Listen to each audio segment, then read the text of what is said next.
गंबट में शहरन खानगी तंजीम तरफा मौजूद नडन खिलाफ एहतजाज किया।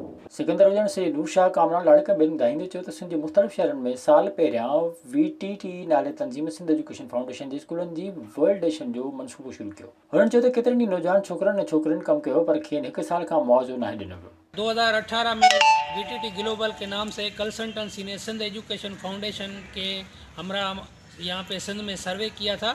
उसको एक साल गुजर गया है, फिर भी VTT ग्लोबल हमारे जो पेमेंट्स हैं वो रिलीज़ नहीं कर रही। आज हम खैरपुर मीरठ समेत पूरी सिंध में जो है ना एहतजाज कर रहे हैं कि जो भी 450-500 के लगभग लोग हैं उनके साथ जो है पेमेंट नहीं दी जा रही।